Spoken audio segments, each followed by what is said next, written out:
Bem-vindo ao Rescue Cast. Aqui, debatemos os desafios enfrentados por resgatistas e socorristas dedicados, explorando suas experiências e destacando a importância vital de cada intervenção. Este é o Rescue Cast, onde a narrativa da coragem se encontra com a urgência da ação.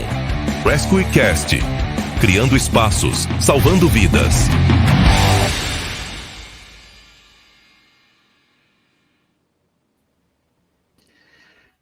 Olá, amigos do Rescue Cast, criando espaços, salvando vidas. Bem-vindos a mais um episódio do nosso canal, episódio número 23, em que teremos uma ilustre presença aqui para conversar conosco, contar um pouco da sua história e que nós possamos conhecer mais uma pessoa que faz a diferença na atividade de resgate veicular e trauma no estado de Santa Catarina. Inicialmente aí, bem-vindo, Beto. Olá, meus amigos, tudo certo? Mais um prazer estar com vocês. Ainda bem que vamos hoje conversar com outra pessoa, que já estava cansado da cara só de vocês dois aí no episódio. Tá bom. E um prazer imenso falar com essa pessoa, por vários motivos, e um deles vocês vão ver daqui a pouquinho. Fechou, Beto, obrigado. Bem-vindo, Geller. Eu acho que até sei esse motivo que o Alberto tá falando aí, né? Acho que você já imaginou também, né? Vamos lá, capitão. E aí, Beto? Tudo tranquilo? E hoje, graças a Deus, conseguimos bater na porta de um vizinho nosso aí, né? Pelo menos da nossa cidade de Chapecó, e que é uma pessoa também que tem feito muito pelo veicular, muito pelo trauma, né? E é daqueles profissionais que quem nos assiste, quem nos segue, aí vai conseguir entender o quão importante ele está sendo para essa área, né? É isso aí. Antes de nós começarmos, então, essa conversa e apresentarmos a nossa ilustre presença hoje aí, vou fazer aquele tradicional pedido para que você curta o nosso vídeo, inscreva-se no canal, ative o sininho para receber notificações de novos vídeos e compartilhe o conteúdo para poder conhecer histórias, poder conhecer as pessoas que fazem a diferença na atividade e um pouco mais sobre o resgate veicular. Aproveito também novamente para agradecer aos nossos apoiadores, que são pessoas e empresas aí que apoiam o projeto, que estão conosco nas trincheiras aí do salvamento e que buscam dentro de cada uma das suas ações e funções fazer a diferença para um resgate veicular, para o salvamento veicular cada vez mais profissional. Bom, você já acompanhou várias entrevistas aqui no Rescue Cast, e todas de pessoas que a gente tem uma admiração, que a gente sabe do envolvimento, do profissionalismo e do quanto vibram com a atividade. Quando o pessoal comentou anteriormente aí que nós desbravamos a fronteira e fomos próximos de Chapecó, né? Um pouquinho distante daqui de Floripa, onde eu estou atualmente, né? Mas é porque hoje nós vamos visitar uma das ilustres cidades aí da atividade, que com certeza na atividade de bombeiro hoje é um expoente não só no Brasil, mas também no exterior, que é a cidade de Concórdia, e inclusive nessa semana estava de aniversário. E o nosso convidado desse episódio número 23 já do Rescue Cast é Michael Roberto Ouro, resgatista e socorrista dos Bombeiros Voluntários de Concórdia, a quem a gente já dá as boas-vindas. Ouro, obrigado por ter aceitado o nosso convite. Que bom que hoje vamos ouvir um pouquinho da tua história. Olá, capitão Lazarim, Geller, Beto. É uma enorme satisfação estar com os amigos aqui, tentando repassar um pouco da história do resgate veicular e trauma, tanto minha como do Bombeiro Voluntário de Concórdia, e fazer com que as pessoas conheçam um pouco dessa história também, né? É uma grande satisfação fazer com que esse conteúdo, através da plataforma de vocês aí, chegue a vários lugares do Brasil e também em outras partes do mundo, né? Show de bola, Ouro. Para quem nos acompanha, né, e ouve esse relato do ouro de outras plataformas e outros lugares do mundo, né? É importante já fazer esse preâmbulo para entendimento, né? A equipe mais antiga do país em relação à competição é a equipe dos Bombeiros Voluntários de Concórdia, né? Foram os primeiros do Brasil a entrarem nessa dinâmica de competição, através ainda na época, a Surev, Associação Sul-Americana de Resgate Veicular, que depois virou a Larev, né? Que em breve aí nós vamos ter também uma abordagem sobre essa associação aí, com uma presença também de alguém que é de Concórdia, né? Para ficar aqui o convite ao Igor Aaron Schwingel, que é o atual presidente da Larev, e os Bombeiros Voluntários de Concórdia foram, então, essa primeira equipe, e nós nos conhecemos a equipe em 2016, lá em São Paulo. Em São Paulo a gente já conheceu e desde então até hoje conhece várias pessoas que fazem parte da equipe, né? E o ouro a gente acabou conhecendo antes mesmo do veicular, né? Conhecemos no trauma. Mas para abordar essa história, Ouro, antes de mais nada, né? Antes de saber quem é o bombeiro Ouro, a gente gostaria de saber quem é o Michael Roberto Ouro, quem é essa pessoa aí por trás da farda dos Bombeiros Voluntários de Concórdia. Por favor, Ouro, quem é você? Então, vamos lá. Michael Roberto Ouro, natural de Erechim, gaúcho, né? Nascido em 21 de maio de 1981, com 43 anos hoje. Sou casado, pai de 2 meninas, a Helena e a Ana Clara. Sou casado com a Luana e estou digamos assim, há 24 anos morando em Concórdia, né? Então, a gente vem num decorrer aí de um trabalho totalmente diferenciado digamos assim, da vida bomberil, onde eu comecei a trabalhar com estofaria automotiva, isso ainda em Erechim. Em meados de 98, 99, eu mudei para Concórdia, onde trabalhei também nessa parte de estofaria automotiva. Posteriormente a isso, em 2010, eu passei no concurso do Correio, entrei no Correio, né, e trabalhei como carteiro durante 10 anos. E aí depois a gente entra na questão da nossa vida bomberil, né? Beleza. E aí, Ouro, tudo tranquilo? Tudo tranquilo, galera. Satisfação, amigo.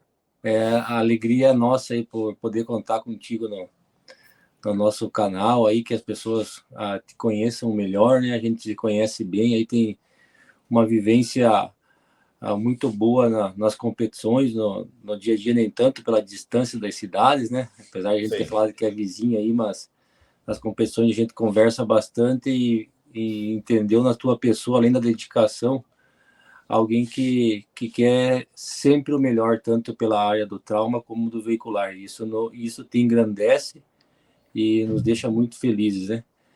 E mais feliz o Alberto, porque quando ele fez a apresentação, ele disse que hoje ele ia estar mais tranquilo, né? Depois ele fala o porquê, mas tudo certo.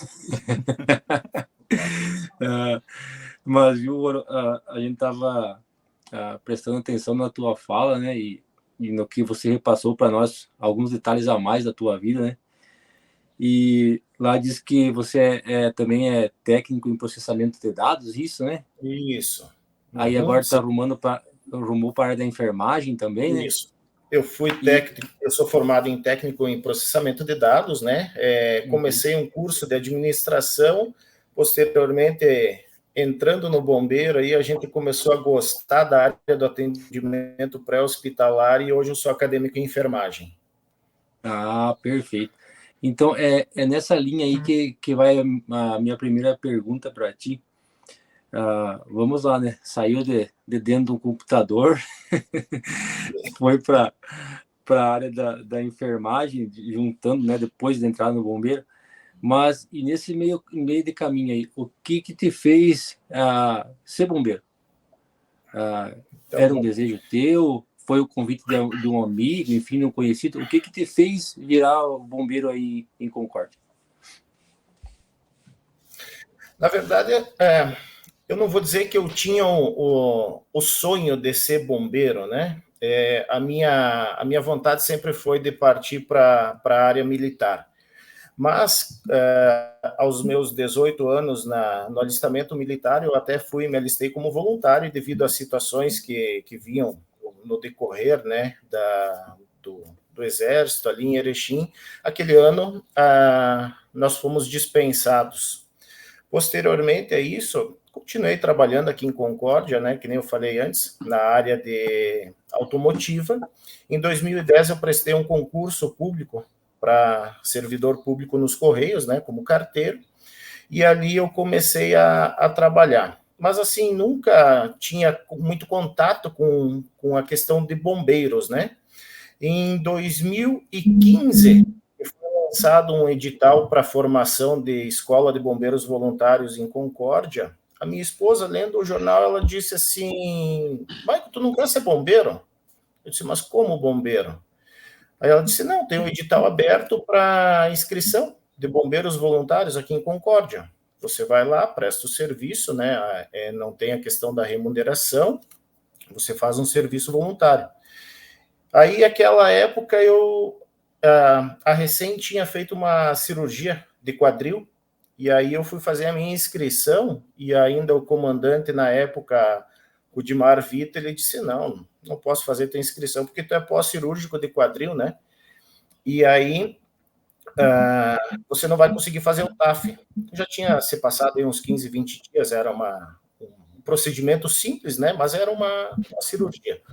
E aí eu falei para minha esposa, não vai dar para mim fazer, porque eu fiz o processo cirúrgico ali e tem a questão da reabilitação. E aí, por sorte, né, da vida, minha esposa é fisioterapeuta, ela disse, eu vou te reabilitar.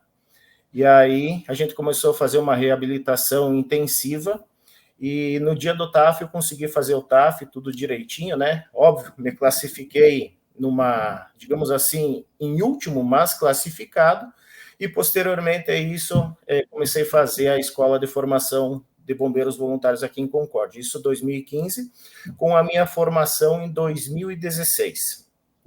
Então, sou formado desde 2016 até hoje. Trabalhei durante 4 anos como bombeiro voluntário mesmo, e aí, depois disso, com o passar do tempo, inclusive devido aos processos de trauma e resgate veicular, começou a criar um desejo maior de evolução, né? Então, nós temos a possibilidade, surgiu essa possibilidade, eu fiz um processo interno e acabei entrando, pedi exoneração do cargo no funcionalismo público e entrei como bombeiro efetivo aqui em Concórdia, isso em 2020. Bom dia, Oro. Como é que tá, meu amigo?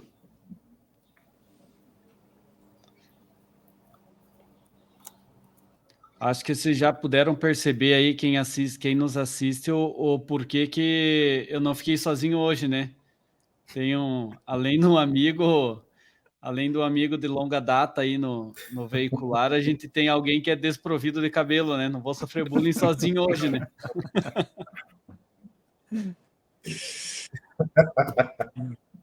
Isso aí. Viu, Oro? É legal ouvir tu falar, e eu acredito que a gente tem alguns pontos em comum, fora o cabelo, né? Ou a falta dele.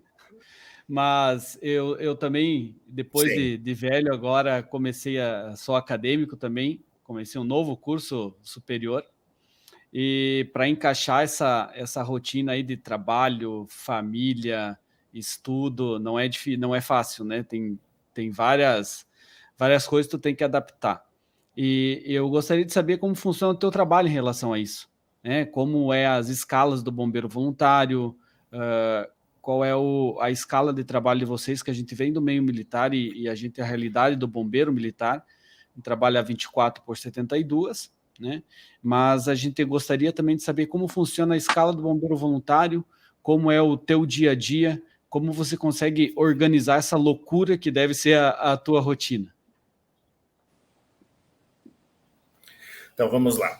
Vou começar a falar, enquanto ainda bombeiro voluntário e não efetivo, né?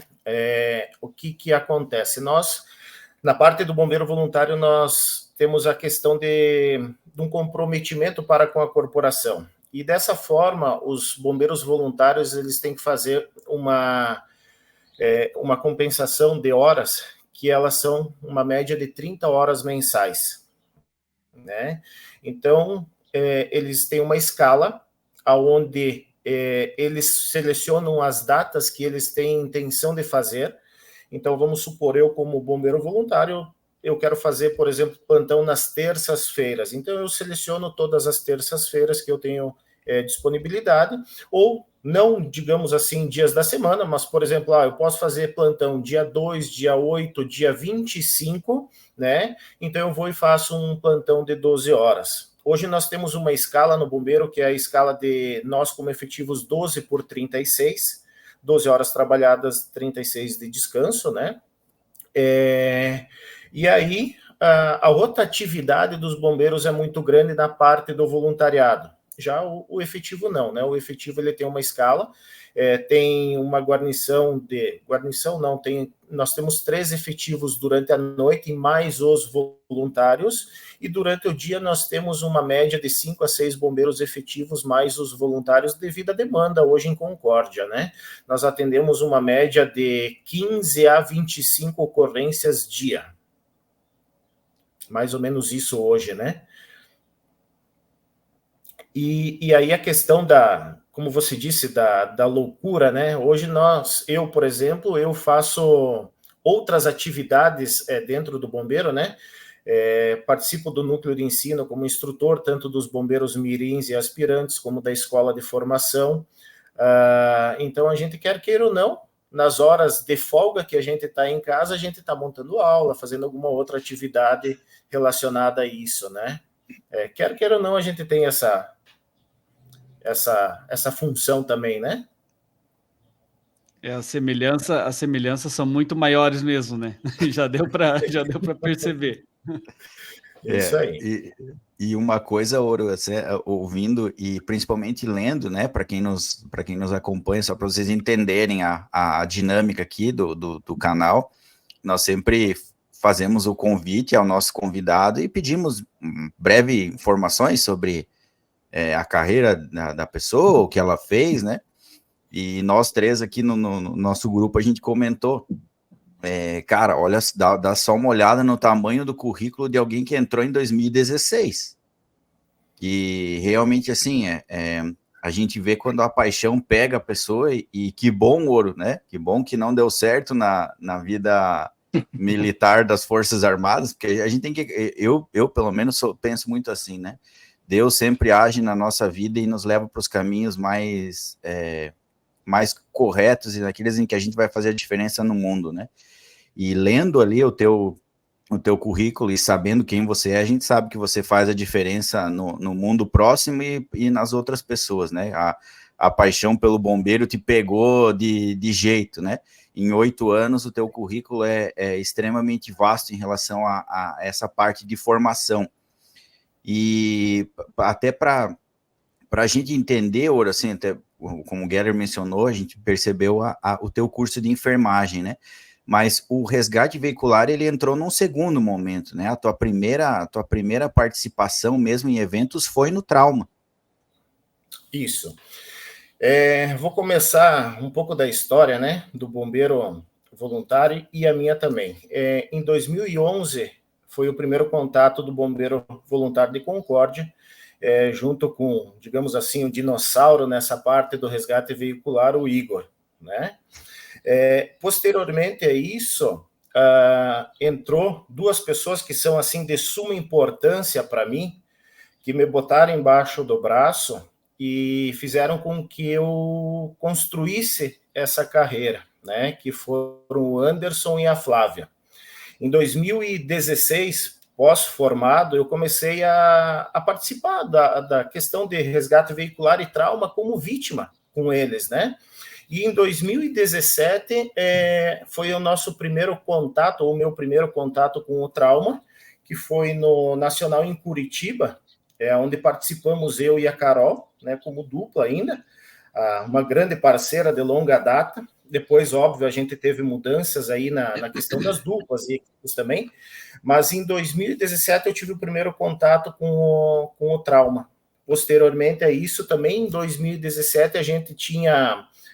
eu entrei na equipe B dos Bombeiros Voluntários de Concórdia, onde a gente começou a participar do resgate veicular, e eu dentro do APH, né, o trauma no resgate veicular. Já em 2019 para 2020, onde eu fui para a parte técnica no resgate veicular e permaneci até 2023, onde eu voltei depois para o APH no resgate veicular também. Ouro, e eu até lembro, né, nessa primeira entrada no trauma, até você fez questão de mencionar, e para quem nos acompanha, às vezes vê a questão de competição e pensa assim, o pessoal é rival, não conversa, não olha um para o outro, e é exatamente o contrário, né?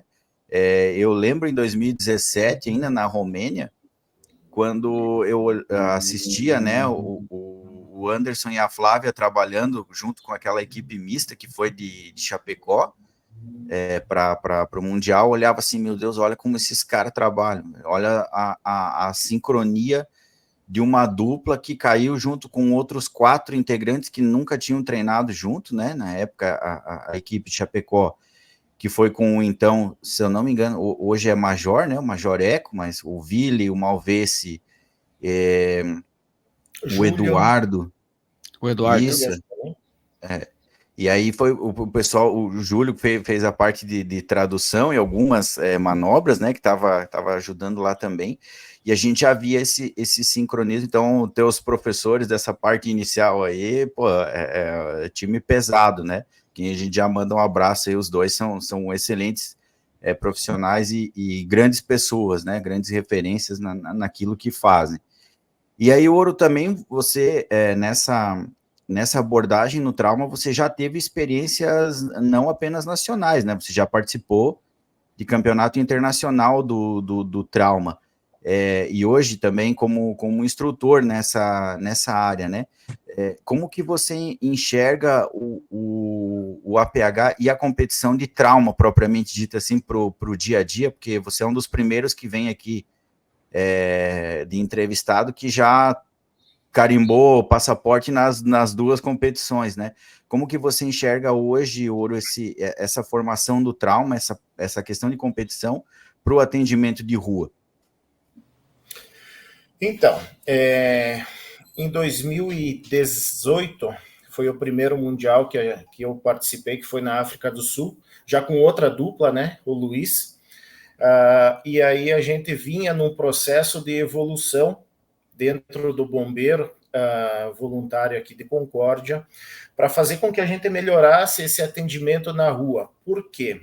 A gente percebeu, junto com essa evolução no trauma, não só aqui no Brasil, né, mas a evolução no trauma a nível mundial, onde nós poderíamos chegar digamos assim, num denominador comum muito mais rápido, né? Chegar num paciente, você faria uma avaliação inicial muito mais rápida e mais eficaz, através ainda das guias antigas, né, da WRO. Posteriormente, nós tivemos algumas alterações para melhor, com certeza, e quer queira ou não, essas guias ou esses estudos, a gente conseguiu comprovar na rua que o atendimento ele fica muito melhor. E, além disso, nós temos a questão, né, que o atendimento, dependendo de uma pessoa que ela está em situação grave, a gente tem que agilizar o processo.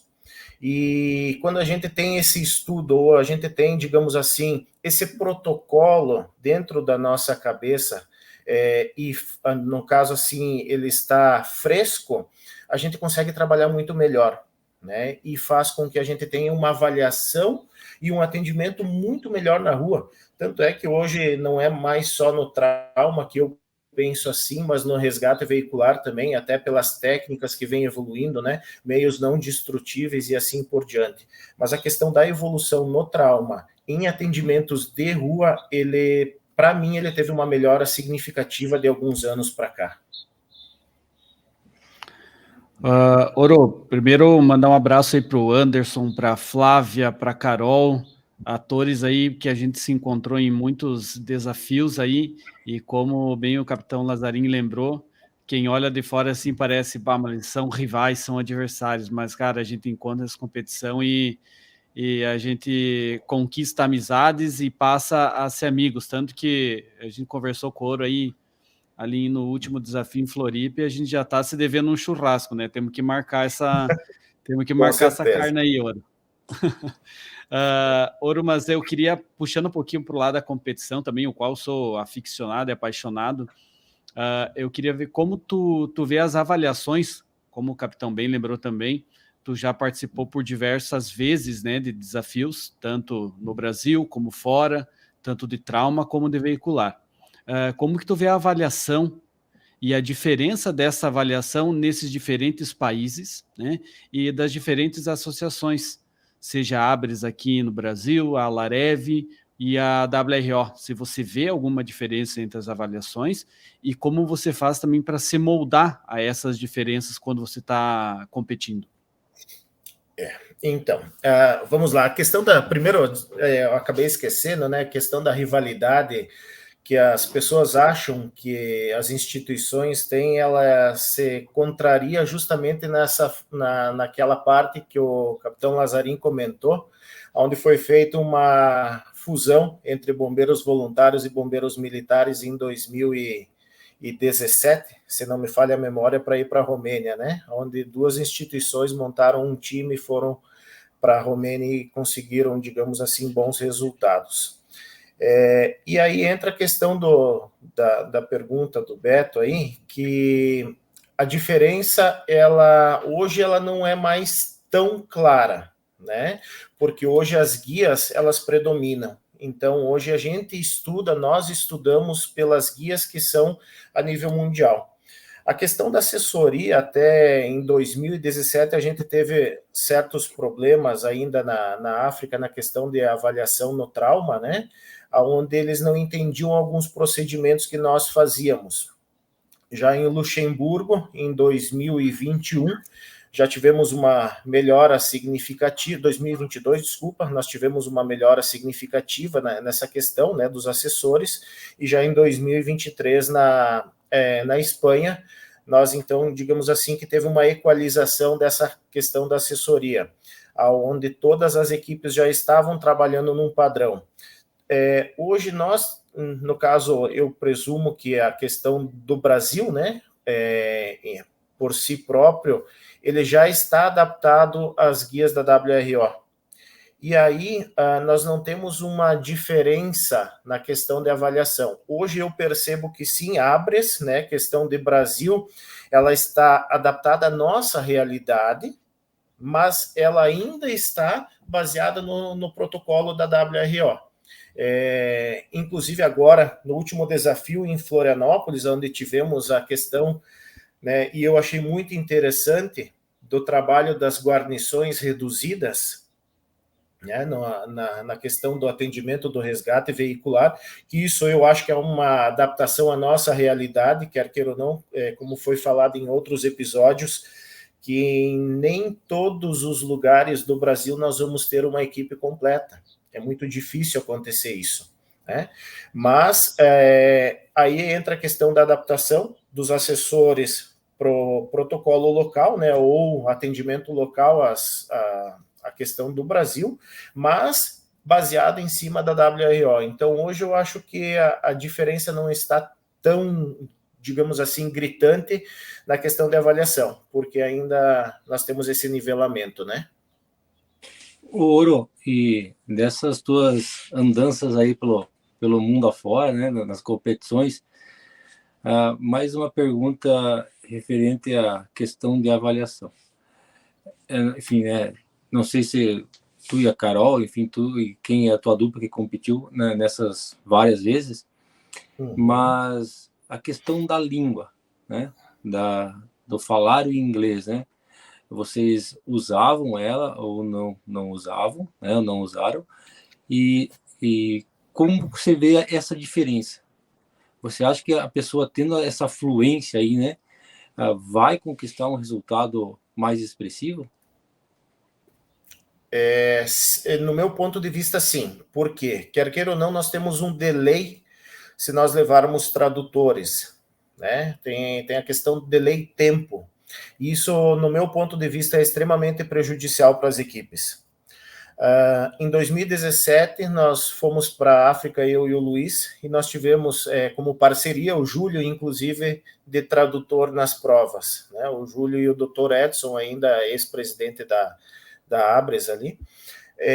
E já em Luxemburgo, nós conseguimos uma intérprete de Luxemburgo, que ela é portuguesa, mas mesmo assim, na questão do trauma, nós tivemos essa dificuldade do delay, né? E faz com que isso prejudique, quer queira ou não, tanto a equipe no resgate veicular como no trauma, porque as informações, às vezes, elas chegam atrasadas para o assessor, e isso, quer queira ou não, é por causa do tempo, né? Hoje nós pegamos o trauma, é uma prova de 9 minutos mais um para passagem de caso. Então, em 9 minutos, se você começar a fazer a avaliação, passar para o tradutor o que você está fazendo, posteriormente o tradutor passa para o assessor, a gente tem esse delay, a gente tem essa perda desse tempo, que ela é significativa numa avaliação. E já no resgate veicular, da mesma forma, às vezes nós não conseguimos passar a informação correta do que está dentro do veículo, nós como APH, né? E eu vejo isso um problema porque eu também participei da parte técnica em Luxemburgo e a gente não conseguiu passar as informações para o assessor porque chegou no tradutor, mas faltou aquele pontinho básico para o assessor. Então, a questão da língua, sim, ela é extremamente prejudicial.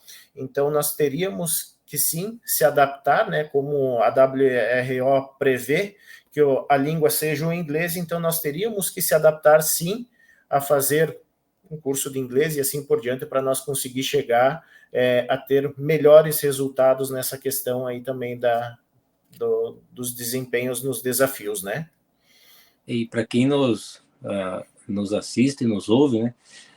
Na verdade, esses melhores resultados vamos lá, né? Ficar entre os 5 do mundo, porque todas as participações, né? Tanto das equipes de trauma como de veicular do nosso país, né?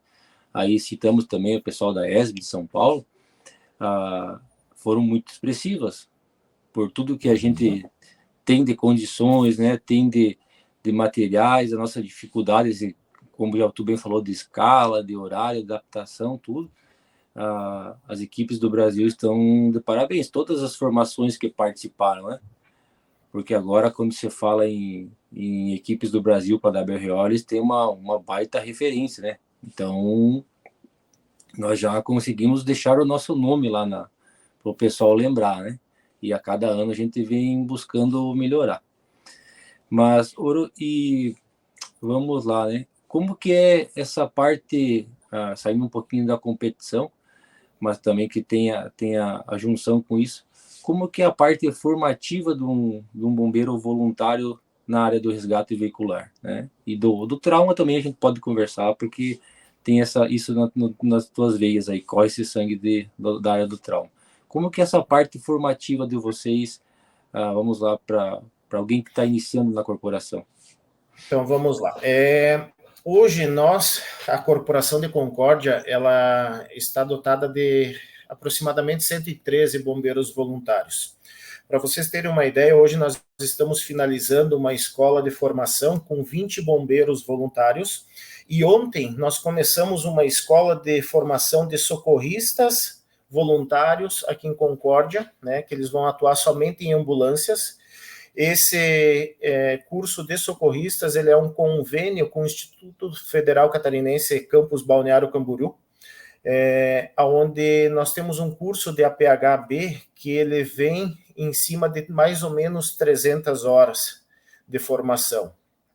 E dentro da nossa instituição, quando temos uma escola de bombeiros voluntários também, o nosso APH, ele é formado em cima de 300 horas média, né? Já o resgate veicular, ele varia entre 70 a 100 horas, dependendo do curso e dependendo da grade que nós temos que adaptar. Aí o que acontece? Nós temos a formação do bombeiro voluntário. Vou falar um pouco da parte de resgate veicular. O bombeiro voluntário, após a formação, ele sai como logística dentro do bombeiro voluntário. Ele começa a atuar como um logístico. Posteriormente a isso, nós fizemos capacitações internas, onde nós adaptamos o logístico a um técnico. E, a partir disso, ele começa a trabalhar na parte técnica ou na parte, digamos, de corte, né? E já o APH, não. O APH, ele é introduzido já de primeiro instante, como o APH no resgate veicular, e trauma também. Então, onde nós adaptamos a nossa realidade em cima das guias, e a gente introduz isso para os bombeiros.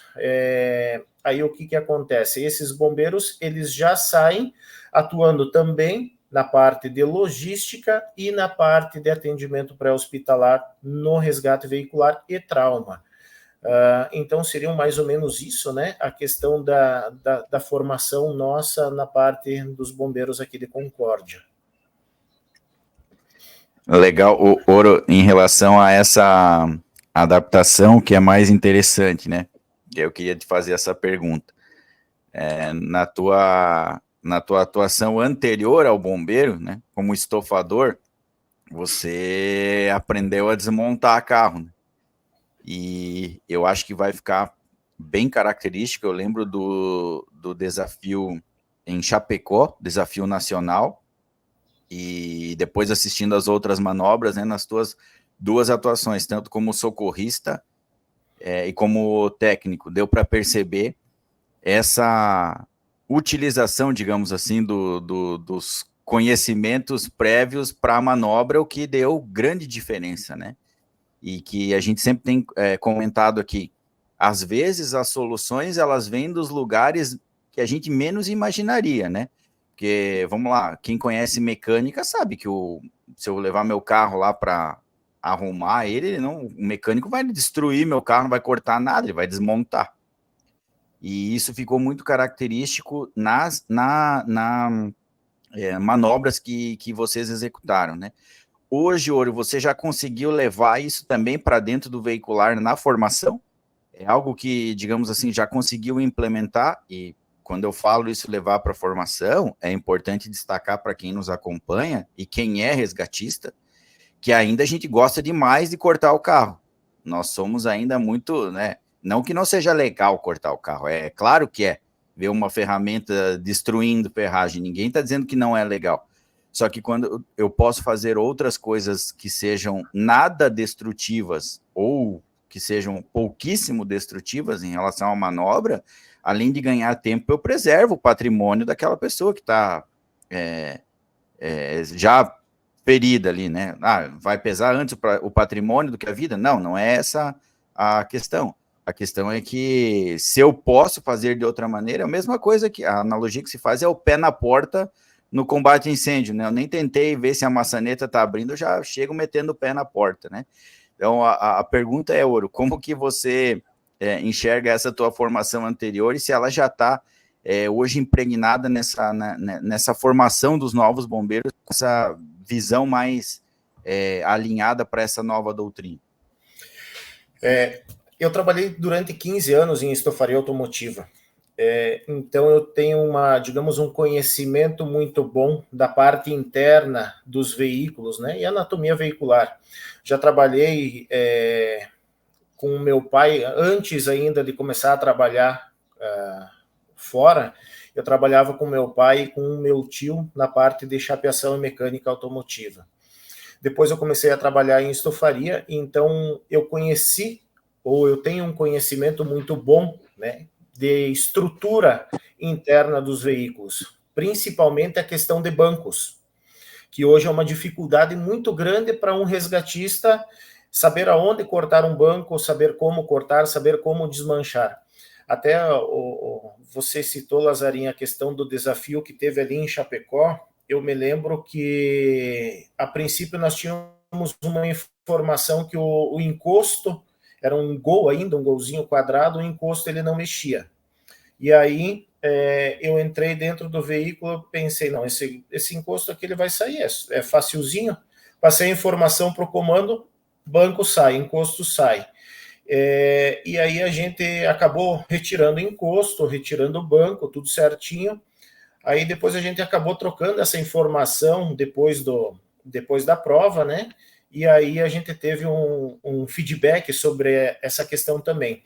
E já na questão formativa do bombeiro aqui em Concórdia, também a gente tenta passar essa informação para os novos técnicos, os novos logísticas, os novos resgatistas que estão vindo. Da mesma forma como a guia ela prevê que a gente faça exposição do flow, né, para visualização de alguma coisa.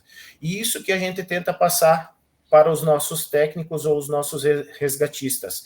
Então, essa questão de eu trabalhar durante muito tempo nessa área, né, automotiva, me fez com que eu tenha uma facilidade muito grande de criar espaços dentro do veículo, de movimentar bancos que, às vezes, algumas pessoas têm uma certa dificuldade. Hoje, existem muitos veículos que têm bancos elétricos e isso já dificulta um pouco. Então, você saber aonde cortar um banco para você não danificar uma estrutura e travar um banco fica muito mais fácil. E isso sim é repassado para essas pessoas. Então, um processo formativo aqui também para nós. E é quase como se fosse um gol, né? Eu lembro dessa manobra que quem está um pouco mais familiarizado com a questão de competição sabe que, por incrível que pareça, o maior dificultador numa manobra de trabalho interno é o banco. Cortar banco, mexer banco. E aí, quando a equipe consegue reclinar ou movimentar essa estrutura sem precisar cortar, é quase como se fosse um gol, né? E é bem característico isso também, porque normalmente é um ponto decisivo assim, da manobra, né? Quando a equipe consegue, ela progride super bem, vai até o final, no auge, e quando ela chega e trava ali, normalmente começam a acontecer os problemas. Ela começa a diminuir ritmo, baixa um pouco a confiança, e é legal esse relato, porque a gente ainda não está familiarizado, né? A gente pode até falar em termos de um curso ou outro, uma corporação ou outra em relação a treinamento, mas falando-se em Brasil e nas últimas manobras que a gente tem acostumado a ver no nacional, nós ainda não sabemos trabalhar de forma não destrutiva nos carros de maneira efetiva. Eu acho que esse é um dos grandes calcanhares de Aquiles aí que a gente tem na nossa formação e realmente, né, tem muito a se aprender com essas formações e com essa vivência anterior, para, de fato, aí sim facilitar em termos de manobra, né? Mas, Beto, eu sei que tu tem uma outra pergunta aí que o cara das competições é curioso, né? Sou curioso e já vou aproveitar quando tu vier aqui comer aquela carne, Ouro, para pegar umas dicas aí para desmonte interno, né? Vou aproveitar agora. Mas, Ouro, aqui na Condá, a gente tem uma rotina de treinamento quando não tem competição, a gente treina uma vez por mês, uma vez a cada 15 dias, até pela dificuldade de carro também, né? E de reunir todo o pessoal. E como que é essa rotina de treinamento aí para vocês de Concórdia, seja da equipe de veicular como a equipe de trauma? É mais intensificada antes das competições? Qual que é o intervalo de treinamento? Quantas pessoas vocês reúnem? Como que é essa rotina de treinamento aí da equipe antes ou pré-competição? No resgate veicular, ela é um pouco mais dificultosa devido à questão de veículos, né? Que a gente tem que... Nós não conseguimos carros hoje, se tudo der certo, aí Santa Catarina já está com esse projeto do Limpa Pátio, Então, quem sabe a gente consiga melhorar essa situação na parte do resgate veicular. A questão dos carros, ela dificulta muito para nós aqui, porque, quer queira ou não, a gente tem que acabar comprando carcaça, comprando veículos, fazendo parceria com alguns desmanches ou ferro-velhos, né, assim, como quer queira que chamem, para nós estar conseguindo. Então, geralmente, a gente faz um intensivo alguns dias antes de alguma prova, mas antes disso a gente pelo menos troca algumas informações ou faz alguns trabalhos específicos, né, durante o decorrer aí do percurso antes de alguma competição. Por exemplo, a gente não tem um veículo para trabalhar o corte, então a gente vai fazer a extração de um veículo, às vezes, de algum voluntário, de algum bombeiro, ou próprio da instituição, para nós estar trabalhando de alguma forma. Mas a questão dos treinamentos, elas são, digamos assim, muito remotas, a não ser no período que antecede a competição, até devido à questão de, se nós temos alguns voluntários na equipe, temos essa dificuldade de tempo, que também prejudica um pouquinho. Mas, durante o percurso, digamos que antecede a uma competição, sim, a gente dá uma intensificada nessa questão.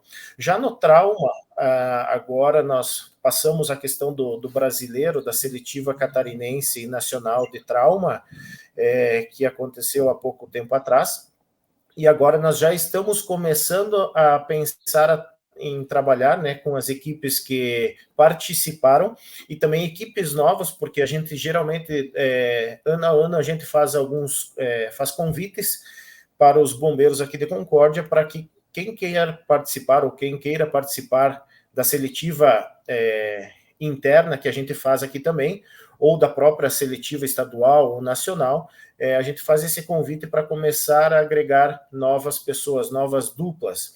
E essas pessoas que participam dos treinamentos, geralmente elas fazem parte, né, das equipes de resgate veicular quando nós temos as substituições. Foi mais ou menos isso que aconteceu comigo. Nós tínhamos o Anderson e a Flávia que participavam da equipe de resgate veicular, devido a alguns problemas ou algumas, digamos assim, algumas intercorrências que aconteceram, né? O Anderson e a Flávia acabaram saindo, aí entrou eu e a Carol, depois entrou eu e o Luiz, aí depois entrou a Pauline e o Luiz, e aí a equipe foi modificando.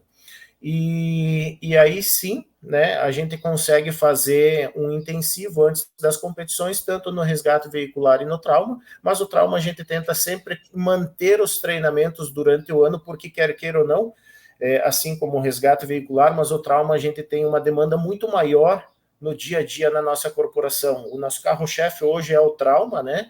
Ou as emergências médicas, que dão uma média de 90%, até um pouco mais, nas nossas ocorrências em Concórdia.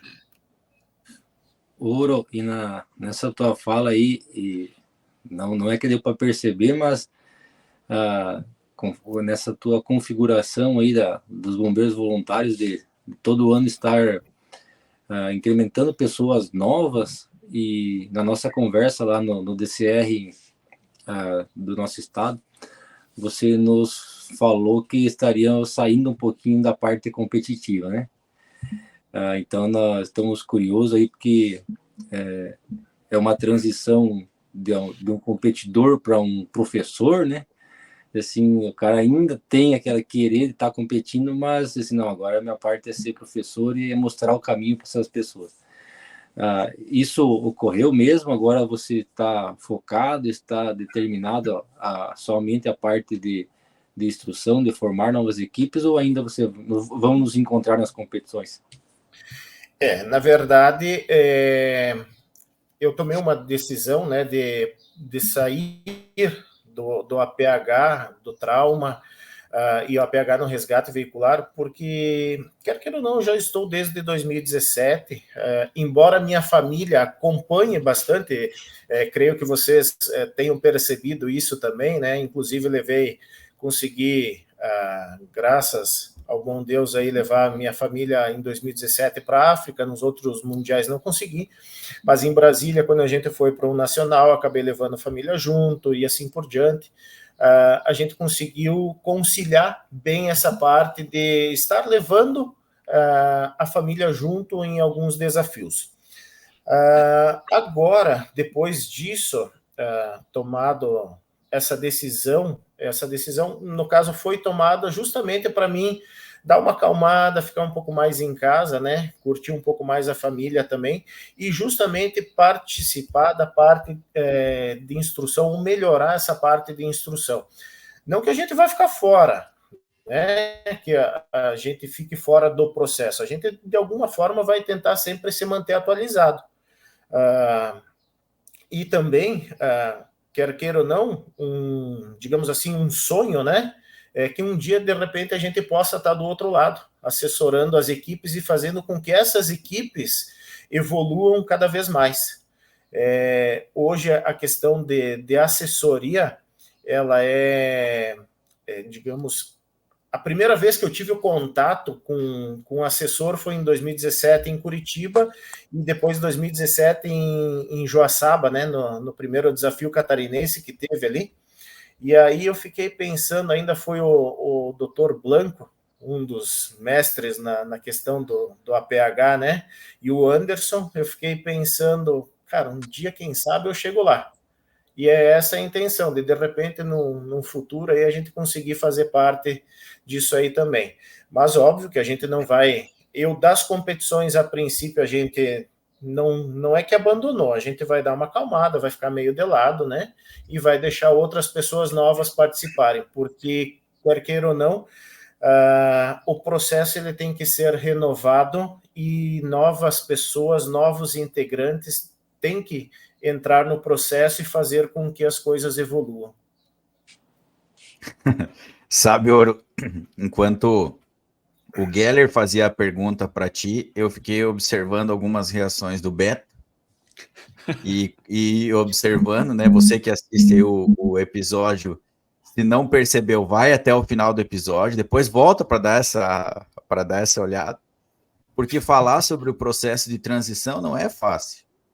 É uma coisa que eu mesmo tenho isso, e no início do processo foi uma coisa que me incomodou, começar já sendo assessor sem poder ter tido a oportunidade de competir, né? Que foi uma decisão que a ABRES acabou tomando naquele momento, de indicar pessoas que fossem ligadas ao veicular em cada um dos estados, né?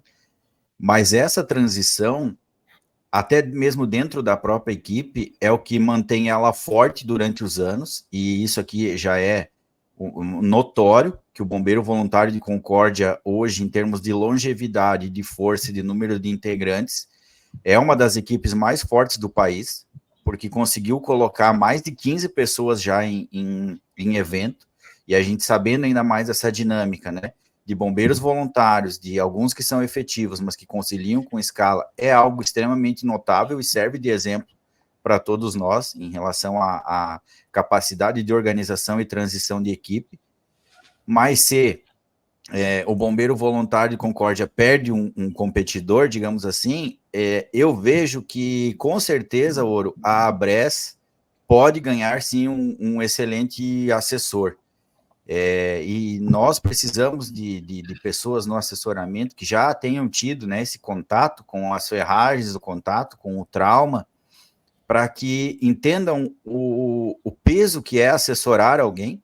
E notem, né, nós não falamos o nome avaliador, a gente não usa esse termo, porque ninguém avalia se está certo ou se está errado. Nós assessoramos o crescimento de alguém que já tem o seu potencial ali, que já é formado, só com algumas outras noções e toques, dicas, né, que podem acabar contribuindo. Então, eu vejo, Ouro, que sim, né, esse caminho tendo a querência, você vai alcançar, sim, até porque, né, já lembrando que nós começamos a conversar lá no início do episódio, você é focado, você é determinado, colocou na cabeça uma coisa e tem um currículo extremamente vasto, e até como competidor, né, a gente percebe a força de ser aguerrido, né, de ter essa ideia. Então já fica aí a deixa, né, para os nossos assessores da ABRES, para quem está nos assistindo aí, que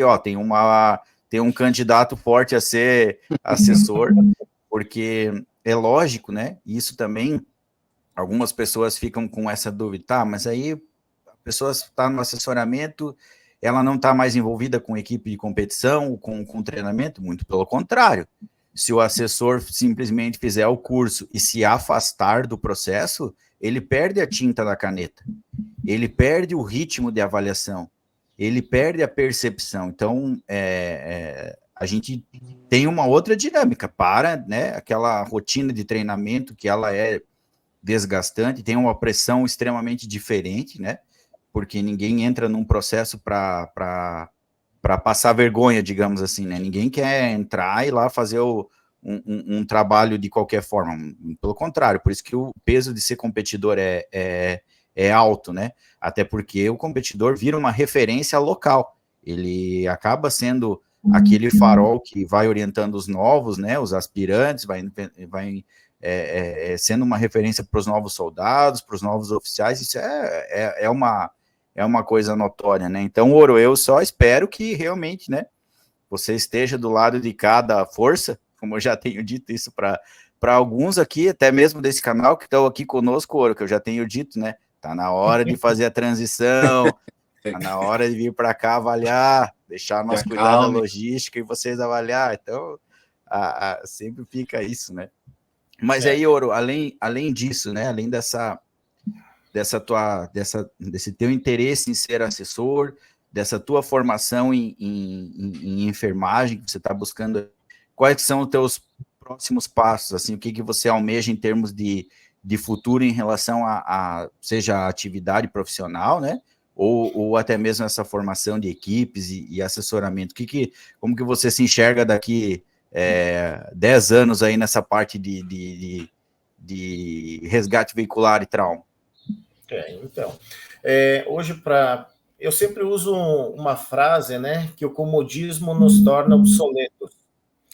E quer queira ou não, como você disse, né, Lazarim, se a pessoa ela se torna um assessor e se acomoda, ela não transmite o conhecimento. Da mesma forma, mesmo não sendo assessor e saindo hoje do processo de competição, de desafios, a gente vai continuar no processo ainda de ensinamentos, né?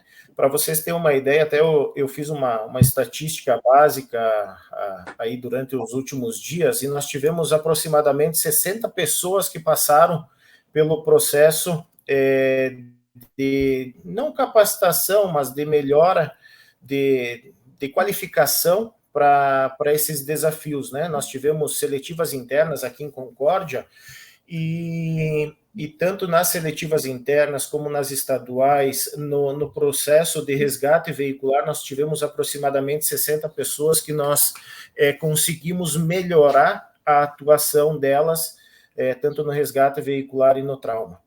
A questão de um futuro, né, a gente tenta sempre melhorar, por isso que eu digo que o comodismo nos torna obsoletos. Se nós temos uma carga de conhecimento e nós paramos por aqui, nós paramos, nós estamos, automaticamente nós vamos ser descartados num certo período. Então, essa é uma questão que eu bato muito na tecla nas escolas de formação aqui também como instrutor, que nós não podemos parar. Como comentei com vocês e vocês comentaram, a questão da enfermagem é um curso que a gente está fazendo, mas a minha intenção é justamente fazer isso voltado à área de urgência e emergência, e quem sabe, né, a gente consiga conciliar isso dentro da área bomberil, adaptando a parte da enfermagem ao trauma e ao resgate, e vice-versa, tentando fazer com que o processo melhore. Nós hoje temos várias pessoas, né, que trabalham nessa área, na área médica, nós temos médicos, enfermeiros e assim por diante, que são assessores, como você disse, não avaliadores, são assessores que eles complementam aquilo que nós já sabemos.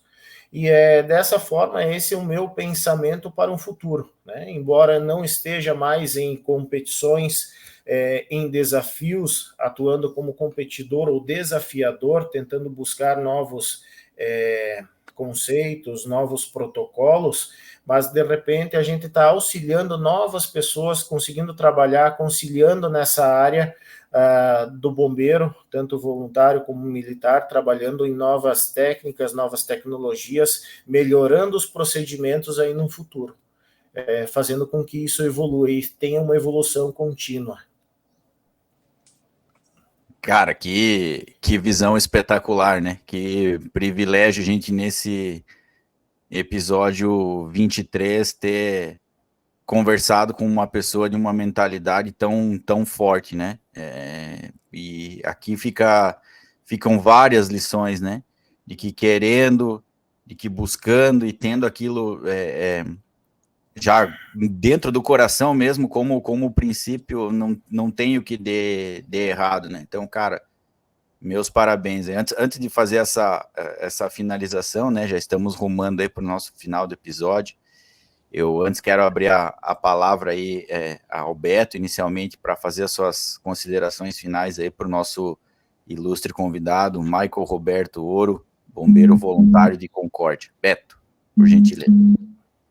Ouro, primeiro, muito obrigado pelo convite e principalmente muito obrigado por tudo que tu tem feito e que eu tenho certeza absoluta, principalmente com esta última fala aí, que tu vai continuar fazendo e desenvolvendo, seja para o trauma, seja para o veicular, mas seja principalmente na vida das pessoas, né? A diferença que você faz com o teu trabalho, né?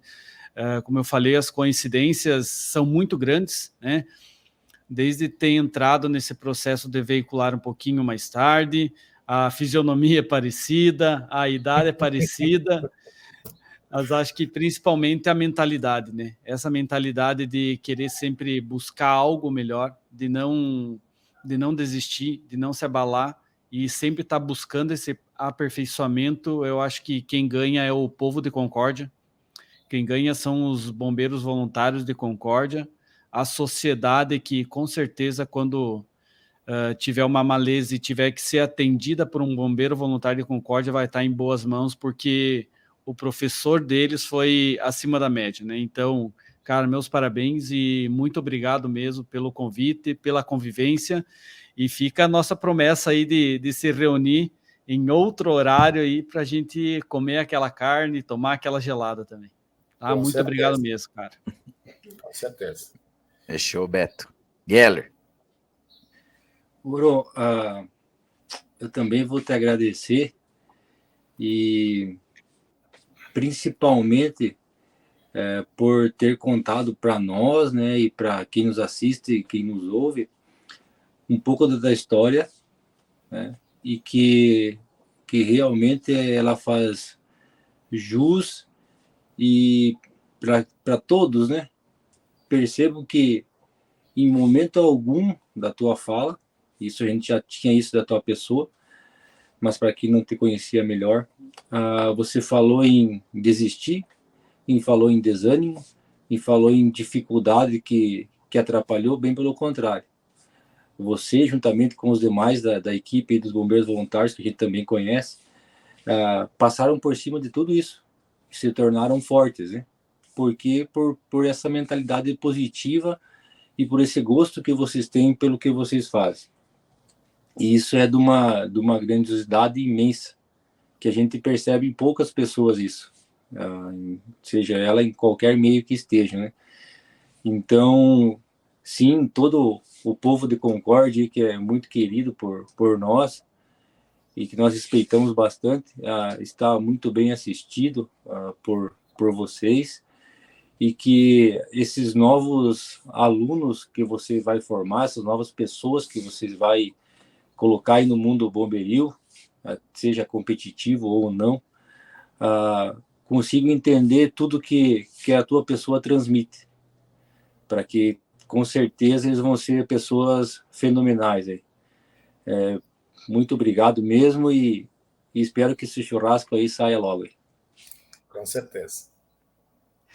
Bom, Ouro, finalizando aqui então, primeiro agradecer por ter aceitado o nosso convite, por ter nos contado a tua história aqui nessa breve 1 hora, pouquíssimo tempo para a gente ouvir, mas eu desde o início, né, do projeto, conversando com o Beto e com o Geller, a gente tem tido muito cuidado e muito apreço nos nossos convites, né, porque a gente sempre comenta, pessoas precisam de pessoas precisam de boas referências, e a gente sabe, né, poderíamos ter outros tantos nomes, mas a gente escolheu o teu nome até porque você comentou em aposentadoria, e eu comentava com o Beto e com o Geller, a gente tem que trazer o Ouro agora, para a gente mostrar para as pessoas que ninguém se aposenta dessa vivência, e que a mentalidade forte, ela vai continuar presente em todos os momentos, né?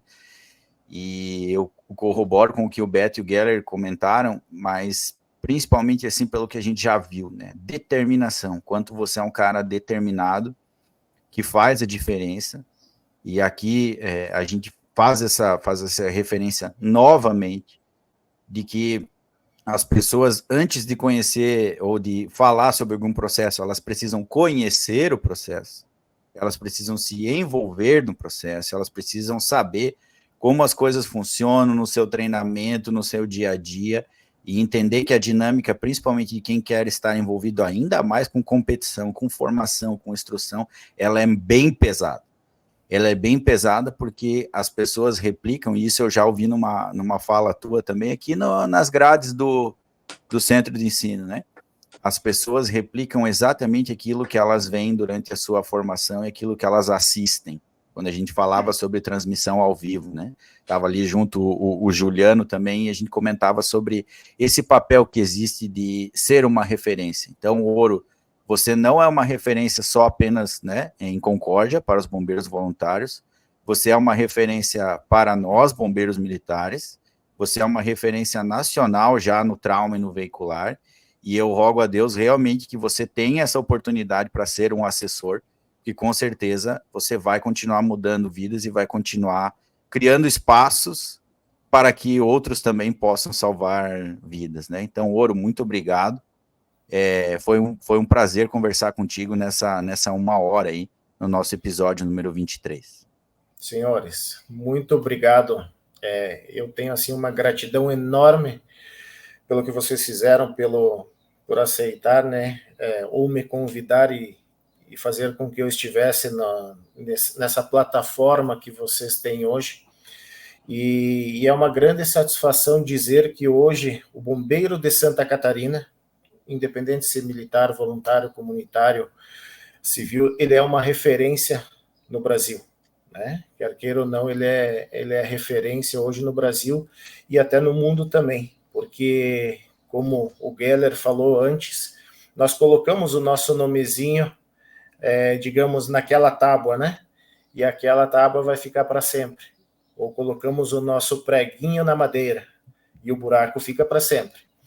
Então, agradeço desde já o convite de vocês, de coração mesmo, e a gente sabe que a gente está em evolução constante.